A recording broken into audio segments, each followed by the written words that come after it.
Hello guys, welcome to 57th episode of global and Indian affairs. तो चलिए 29 जून का current affair जल्दी से देख लेते हैं।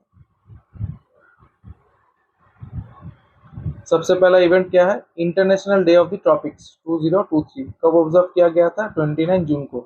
Every year international day of the tropics is observed on 29 June. Tropics are the areas encircling the Earth's equator, situated between the Tropic of Cancer in the northern hemisphere and the Tropic of Capricorn in the southern hemisphere. This day is observed to recognize the remarkable diversity of tropical regions and draw attention to the unique challenges and opportunities they encounter. So, International Day of the Tropics कब observe किया जाता है? 29 जून को। And tropics में basically क्या क्या आ जाता है? हमारा जो tropic of cancer and tropic of capricorn के बीच का जो एरिया है, ठीक है। सो उस एरिया के डाइवर्सिटी या फिर लेट्स से जो भी इकोसिस्टम है उसको सेलिब्रेट करने के लिए ये डे ऑब्जर्व किया जाता है। The United Nations general assembly adopted resolution ARES 7267 in 2016, designating June 29th as an official annual observance of International Day of Tropics, celebrating the anniversary of the release of State of the Tropics report on June 29th, 2014. सो इस day को establish किया था किसने? United Nations general assembly ने, ठीक है। 2016 में इसको डिक्लेयर किया था एंड इसको मेनली सेलिब्रेट किया जाता है, मतलब जून 29 डे को इसलिए सिलेक्ट किया गया था क्योंकि state of the topics report जो है वो उस दिन रिलीज हुआ था फॉर द फर्स्ट टाइम, ठीक है। उसके एनिवर्सरी को मार्क करने के लिए ये डे ऑब्जर्व किया जाता है। This year's theme is future belongs to the tropics. So इस थीम को ध्यान में रख लीजिएगा, छोटा थीम है, इंपॉर्टेंट है, आ सकता है, ठीक है। चलते हैं नेक्स्ट इवेंट पे। National statistics day 2023। Every year on 29 June Prasanta Chandra Mahalanobis, known as father of modern statistics, is commemorated on his birth anniversary. So 29 जून जो है वो बेसिकली प्रसंत चंद्र महानलोबिस, पीसी महानलोबिस, जो कि फादर ऑफ मॉडर्न स्टेटिस्टिक्स जिनको बोला जाता है, उनका बर्थ एनिवर्सरी है, ठीक है। He is revered as the pioneer of modern statistics in India, having established the Indian Statistical Institute in 1932. So उन्होंने इंडियन स्टेटिस्टिकल इंस्टीट्यूट जो है 1932 में एस्टेब्लिश किया था। Influenced the formation of the Planning Commission and introduced methodologies for conducting extensive surveys and later established the National Sample Survey in 1950. So National Sample Survey 1950 में भी उन्होंने launch किया था, ठीक है। National statistics day was first observed on June 29, 2007। सो जून 29, 2007 में first observe किया होता है, इसको ध्यान में रखिएगा। To pay tribute to professor Mahalanobis for his outstanding contribution to statistical research and economic planning, his birthday was officially designated as National Statistics Day as announced in notification published in the Indian Gazette on June 5th, 2007. So Indian gadget में एक publication आया था जून 5th, 2007 को कि national statistics day जो है उनके birth anniversary के दिन ऑब्जर्व किया जाएगा, ठीक है। It is not to be confused with World Statistics Day, which is a UN designated day and is celebrated on October 20th every 5 years. So ये national statistics day and world statistics day जो है दो different days है। World statistics day October 20th को celebrate किया जाता है, but every मतलब after a gap of every 5 years, ठीक है। The theme of this year is alignment of state indicator framework with national indicator framework for monitoring sustainable development goals. Anyway, theme काफी बड़ा है, आने का चांसेस उतना ही कम है। हमको क्या ध्यान में रखना है? नेशनल स्टैटिस्टिक्स डे 29 जून को ऑब्जर्व किया जाता है किसके बर्थडे को कोमेमोरेट करने के लिए? पीसी महानलोबिस, जो कि फादर ऑफ मॉडर्न स्टैटिस्टिक्स है। उन्होंने इंडियन स्टैटिस्टिकल इंस्टीट्यूट 1932 में एस्टेब्लिश किया था, नेशनल सैंपल सर्वे 1950 में लॉन्च किया था, ठीक है। फर्स्ट ये डे कब ऑब्जर्व किया गया? जून 29, 2007 को। चलते हैं नेक्स्ट इवेंट पे। INS Trishul made a port call at Seychelles as part of operational deployment reflecting India's cordial ties with our maritime neighbors. The ship participated in the Seychelles National Day celebrations on 29 June 2023. So question आ सकता है कि recently which of the following Indian naval ships took part in the Seychelles National Day celebrations, ठीक है। INS Trishul या फिर made a port call at Seychelles, INS Trishul. Second edition of Joint Defence Cooperation Committee meeting between India and Tanzania was held in Arusha on June 20th, 29, 2023. ध्यान में रखिएगा, second edition of joint defence cooperation committee meeting कहाँ पे हुआ था? Tanzania में, आरुषा में, ठीक है। इसको ध्यान में रखिएगा। Indian Air Force is set to host its first major multilateral air exercise called Tarang Shakti. So Indian air force जो है एक मल्टीलेटरल एयर एक्सरसाइज कंडक्ट करेगी Tarang Shakti in October. This event will witness the participation of approximately 12 Western air forces from around the world, making it the largest air exercise ever organized in India. Among the air forces expected to participate in the exercise are those of the France, UK, Australia, US and Japan. Anyway, हमको क्या ध्यान में रखना है, तरंग exercise जो है वो इंडियन एयरफोर्स कंडक्ट करेगी. ठीक है. 28 जून के एपिसोड में हम लोगों ने डिस्कस किया था रणविजय एक्सरसाइज के बारे में. यहाँ पे हम लोग डिस्कस करें तरंग शक्ति के बारे में. ठीक है, तो दोनों एक्सरसाइज को ध्यान में रखिएगा. चलते हैं नेक्स्ट इवेंट पे. Ajay Banga, president of the World Bank, has been recognized on the Carnegie Corporation of New York's great immigrants list.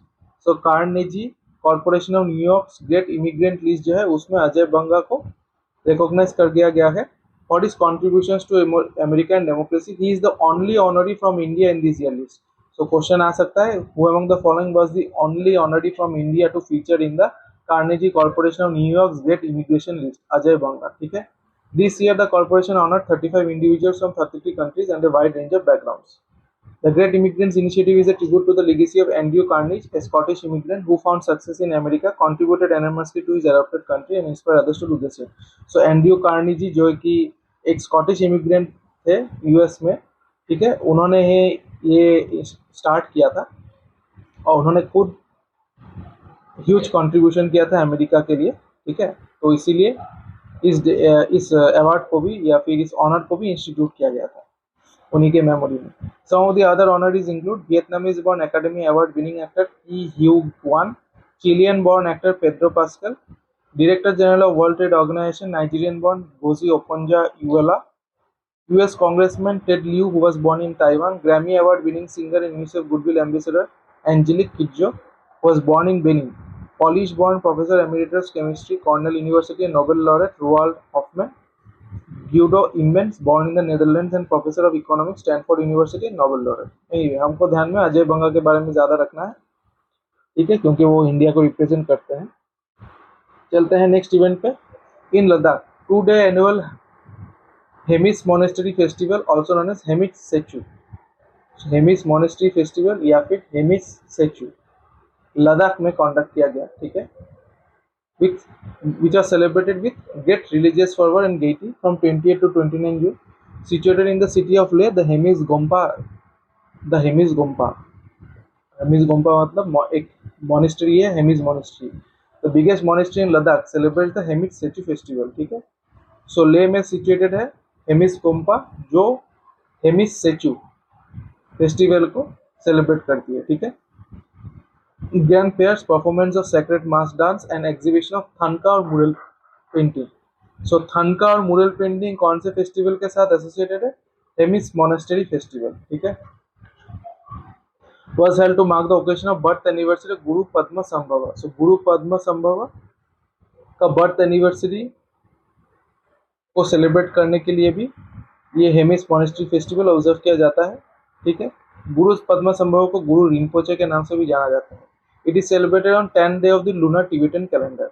The Cham dance stands out to be a major part of the festival where the lamas and monks perform the dance. So इस festival के साथ और एक चीज associated है, वो है छाम dance. सो छाम dance, thangka और mural painting, Hemis monastery festival, Leh Ladakh and Hemis Gompa.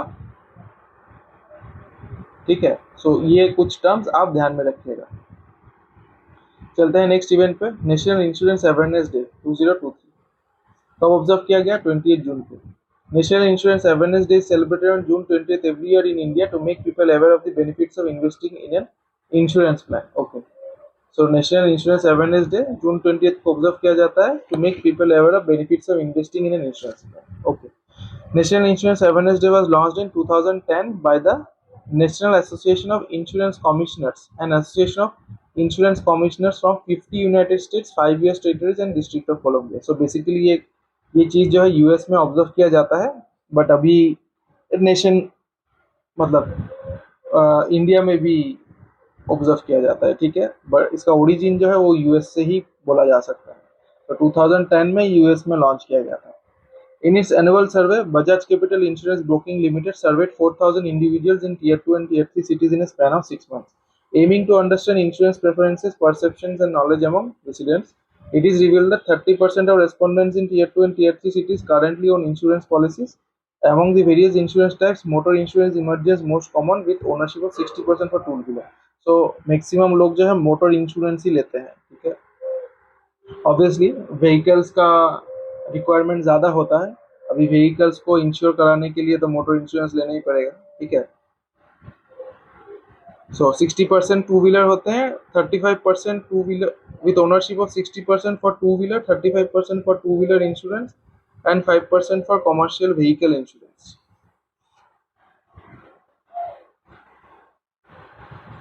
Also, 40% of those surveyed have individual health insurance, and 50% opting for family floater health insurance, and 10% owning critical illness insurance. Life insurance is owned by 60% of policyholders choosing whole life insurance endowment plans, 30% opting for term life insurance, and 10% selecting unit linked insurance plans. Okay. So most common insurance जो है वो motor insurance ही है, but बाकी जो भी products है उसमें भी पेनिट्रेशन है, ऐसा नहीं है कि पेनिट्रेशन नहीं है एकदम।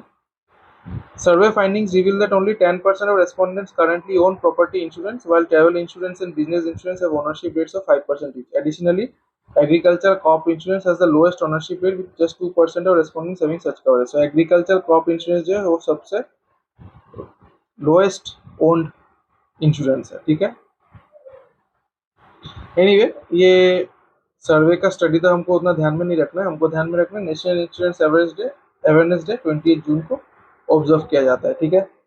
एंड फर्स्ट टाइम ये लॉन्च हुआ था 2010 में। चलते हैं नेक्स्ट इवेंट पे। Birth anniversary of PV Narasimha Rao कब ऑब्जर्व किया जाता है? 28 जून को। 102nd birth anniversary of PV Narasimha Rao was observed on 28 June. He was born on June 28, 1921। PV Narasimha Rao had served as the 9th prime minister of India. So ध्यान में रखिएगा, from 1991 to 1996। PV Narasimha Rao जो है वो 9th प्राइम मिनिस्टर थे। He was also known as architect of India and the father of Indian economic reforms. So very important, इसको थोड़ा सा ध्यान में रखिएगा। चलते हैं नेक्स्ट इवेंट पे। Meta announced a new mixed reality program in India that includes a grant of $250,000 for Indian startups and developers to build apps and experiences.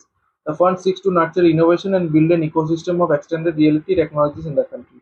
So Meta जो है, जो कि फेसबुक को ओन करती है, उन्होंने एक मिक्स रियलिटी प्रोग्राम लॉन्च कर दिया है इंडिया में, जिसमें $250,000 दिया जाएगा to Indian startups and developers to build apps and experiences, ठीक है। सो इसको थोड़ा सा ध्यान में रखिए, क्वेश्चन आ सकता है कि which of the following tech giants recently launch the mix reality program in India. So answer would be Meta. चलते हैं नेक्स्ट इवेंट पे। World Economic Forum release the energy transition index 2023 in collaboration with Accenture. So energy transition index World Economic Forum ने release कर दिया है in collaboration with Accenture. India rank 67 out of 120 countries. Sorry guys, यहाँ पे zero गायब हो गया, तो इसको मैं काम करता हूँ, यहाँ पे लिख देता हूँ। So India rank 67 out of 120 countries, ठीक है, इसको ध्यान में रखिएगा। Sweden top the list and was followed by Denmark, Norway, Finland and Switzerland in the top 5। So Sweden जो है उसने टॉप कर दिया है, followed by Denmark, Norway, Finland and Switzerland, ठीक है। Besides India, Singapore is the only other major economy showing true momentum by advancing sustainability, energy security, and equity in a balanced way. France was the only G20 country in the top 10. So इसको भी ध्यान में रखिएगा। France was the only G20 country in the top 10. बाकी कोई G20 से है ही नहीं। Followed closely by Germany, US, UK. Yemen ranked at the bottom of the index. So Yemen जो है वो सबसे लास्ट में आई है। वर्ल्ड इकोनॉमिक फोरम के प्रेसिडेंट कौन है? बोर्गे ब्रेंडे। तो ये है बोर्गे ब्रेंडे। फाउंडर कौन है? Klaus Schwab. ये है क्लॉस श्वाब, ठीक है। हेडक्वार्टर कहाँ पे? Cologny, Switzerland, and formed January 1971, ठीक है। ये है वर्ल्ड इकोनॉमिक फोरम का लोगो। तो इसको थोड़ा सा ध्यान में रखिएगा, वेरी इंपॉर्टेंट इवेंट, क्वेश्चन आ सकता है इससे। चलते हैं नेक्स्ट इवेंट पे। Canada announce to launch is digital nomad strategy which will provide a temporary arrangement for foreigners to look for job in the country in a bid to address skill shortage. तो digital nomad strategy किस कंट्री ने launch किया है in a bid to address skill shortage? Canada में, ठीक है। Top performers of GeM India they recognised and rewarded at the Kreta Vikreta Gaurav Samman Samaroh 2023।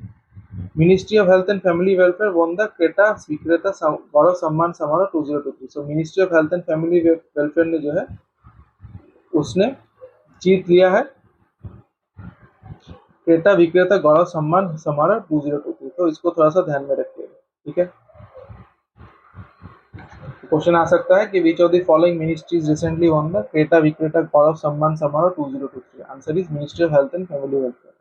On a separate note, India's largest software exporter Tata Consultancy Services won the contract for running and maintaining the government's portal for public procurement, government e-marketplace।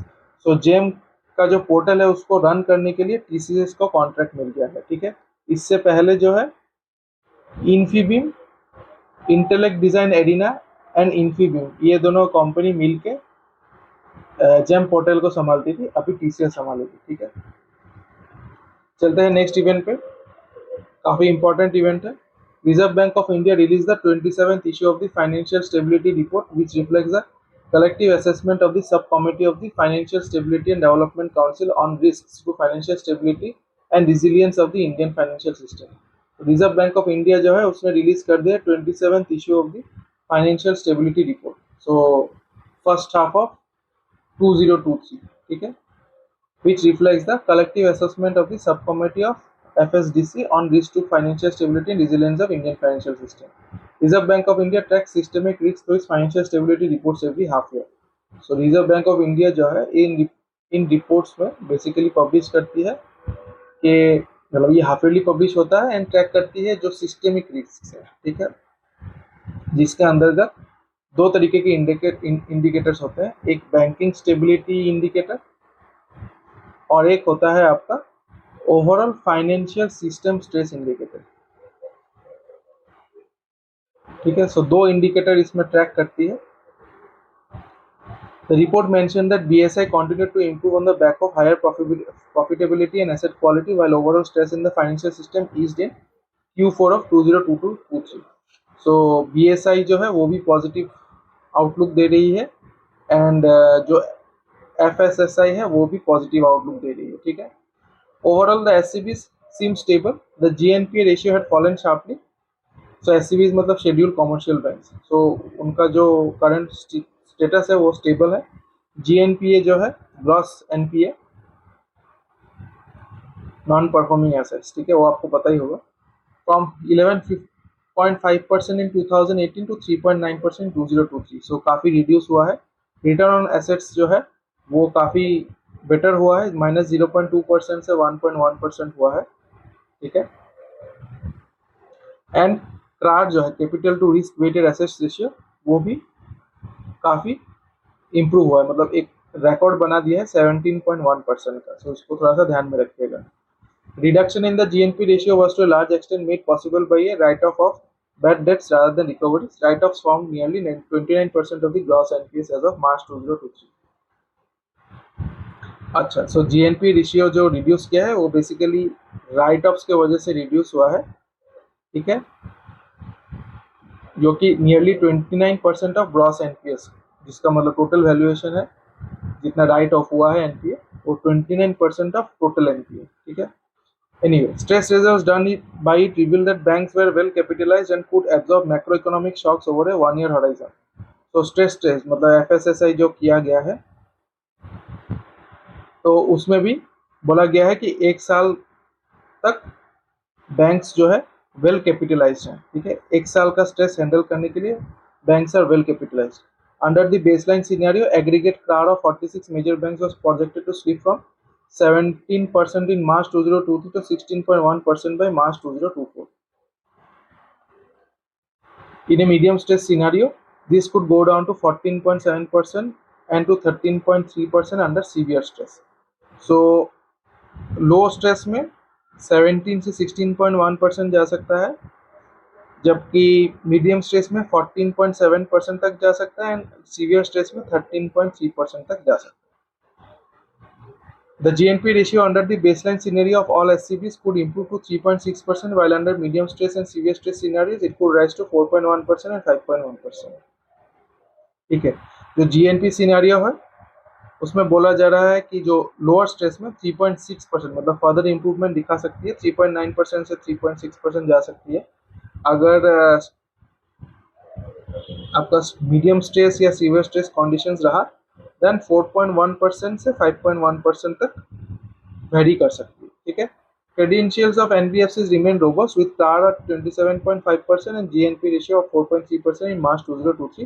Even under a severe shock scenario, capital adequacy of sample NBFCs was expected to fall only to 23.5%. So NBFCs का जो situation है वो काफी better है। CAR 27.5% है, GNP 4.3% है, and अगर severe shock भी हुआ then CAR जो है वो 23.5% तक जा सकती है, ठीक है, ज़्यादा डिप नहीं करेगी। 23.5% मतलब अबाउट 4% का डिप हो सकता है। So very positive outlook. So जो मैंने मार्क किया है उसको डेफिनेटली ध्यान में रखिएगा, ठीक है। चलते हैं नेक्स्ट इवेंट पे। As a part of the government strategy to engage the private sector to help achieve net carbon emission by net carbon emission zero by 2070, माफ कीजिएगा, the Ministry of Environment, Forest and Climate Change (MOEFCC) released a draft Green Credit Program Implementation Rules 2020। So Green Credit Program Implementation Rule का draft release कर दिया है किसने? Ministry of environment, forest and climate change ने, ठीक है, इसको ध्यान में रखिएगा। The program proposes to create a market-based mechanism for providing incentives in the form of green credits to individuals, farmer, producer organizations, cooperatives, forestry enterprises, sustainable agriculture enterprises, urban and rural local bodies, private sectors, industries and organizations for environment positive action। So आप अगर कुछ positive contribution करेंगे environment में तो आपको green credit दिया जाएगा इस स्कीम के अंतर्गत। The program also envisages to create a mass movement around environment positive actions and realize the vision of Mission Life through pro-planet people and entities। UN secretary general, अच्छा next event में चलते हैं। इस event में आपको इतने ध्यान में रखना, green credit program implementation rules 2023 किसने रिलीज किया है? Ministry of environment, forest and climate change, ठीक है। चलते हैं नेक्स्ट इवेंट पे। UN secretary general Antonio Guterres appointed Zhu Haoliang of China as under secretary general associate administrator of the UN Development Program। So under secretary general and associate administrator of the UN development program किसको appoint किया गया है? Zhu Haoliang of China. He will succeed Usha Rao Monari of India. Zhu has been serving as UN Assistant Secretary General and Director of the Bureau for Policy and Program Support at the UNDP since 2008। Okay, तो ये है Zhu हाउलिंग, ठीक है। UNDP के administrator, so basically administrator जो है वो ही है head of the let's say organization, ठीक है। सो ये है Achim Steiner. UNDP headquarter New York USA and UNDP formed on 22 November 1965, ठीक है। ये है UNDP का लोगो। पहुंच गए हम हमारे लास्ट इवेंट पे आज का। The Vitasta Mahotsav was organized by the Ministry of Culture in Srinagar, where Home Minister Amit Shah was the chief guest as a part of his 2-day visit to Jammu and Kashmir। So Vitasta Mahotsav organize किया गया था कहाँ पे? श्रीनगर में, ठीक है। The objective of Vitasta Mahotsav is to acquaint the whole country with the great cultural heritage, diversity and uniqueness of Kashmir। So ये basically Kashmir का फेस्टिवल है, ठीक है, इसको ध्यान में रखिएगा। वितास्ता महोत्सव कौन से रीजन के साथ एसोसिएटेड है? कश्मीर के साथ एसोसिएटेड है, ठीक है। The festival focuses on the folk beliefs associated with the Vitasta Jhelum River। So Vitasta का ऑल्टरनेट नाम क्या है? झेलम, ठीक है। तो जो झेलम रिवर है उसको उसके साथ एसोसिएटेड जो भी बिलीफ्स है, फोक बिलीफ्स, उसको मनाया जाता है, ठीक है। तो इसको थोड़ा सा ध्यान में रखिएगा। क्वेश्चन आ सकता है कि the Vitasta Mahotsav is observe to celebrate which of the following rivers, ठीक है। It will be Jhelum. तो चलिए कुछ क्वेश्चन ट्राई कर लेते हैं। The national insurance awareness day is observed on 28 June। Who among the following was the only honoree from India to be recognized on the Carnegie Corporation of New York's Great Immigrants List 2023? Ajay Banga। Hemis Monastery Festival celebrated in which of the following states, Union Territories? Ladakh। Which of the following tech giants recently launched the mixed reality program in India? Meta। Which of the following countries topped the WEF Energy Transition Index 2023? Sweden. What was India's rank at the WEF Energy Transition Index 2023? 67.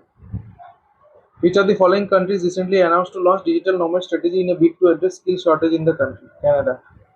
Which of the following ministries recently released the draft Green Credit Program Implementation Rule 2023? MOEFCC. Who among the following was recently appointed as the Under Secretary General and Associate Administrator of the UNDP? Zhu Haoyang. The International Day of the Tropics is observed on 29 June. National Statistics Day is observed on 29 June. Itasta Mahotsav celebrated in Kashmir is associated with the following rivers. Jhelum. 102nd birth anniversary of P.V. Narasimha Rao was observed on 28 June. World Economic Forum headquarters is located in Colombo. Which of the following Indian naval ships made a port call to participate in the Seychelles National Day celebrations held on 29 June? INS Trishul. Second edition of Joint Defence Cooperation Committee meeting between India and Tanzania was held in which of the following cities? Arusha. Indian Air Force is set to host its first major multilateral air exercise in October, which is called Tarang Shakti. The Kreta Vikreta Gaurav Samman Samara 2023 organized to recognize the top performers of GEM India was won by Ministry of Health and Family Welfare. According to a recently released 27th issue of the Financial Stability Report, which of the following is are true? RBI calculates the banking stability indicator. RBI calculates the overall financial system stress indicator or FSSI. GNP ratio had fallen sharply for SCBs from 11.5% in 2018 to 3.9% in 2023. So all of 1, 2, 3. Okay, 1, 2 and 3. The UNDP headquarters is located in new York. So guys आज के लिए इतना ही. मिलते हैं अगले episode में. आशा करता हूँ ये एपिसोड आपके लिए इंफॉर्मेटिव रहा होगा. बीच में थोड़ा सा देखा कि मैंने टेक्सचुअल एरर्स हुआ है, तो उसके लिए मुझे थोड़ा माफ़ कर दीजिएगा. मैंने नोटिस नहीं किया, नहीं तो मैं करेक्ट कर देता. एनीवे, अगर आपको मेरा वीडियो अच्छा लगा तो डेफिनेटली लाइक कीजिएगा, कमेंट कीजिएगा एंड अपने दोस्तों के साथ शेयर कीजिएगा. और अगर कुछ मैंने गलत बताया है इस एपिसोड में तो मुझे कमेंट पे बता दीजिएगा. थैंक यू एंड मिलते हैं अगले एपिसोड में. चलिए, बाय बाय.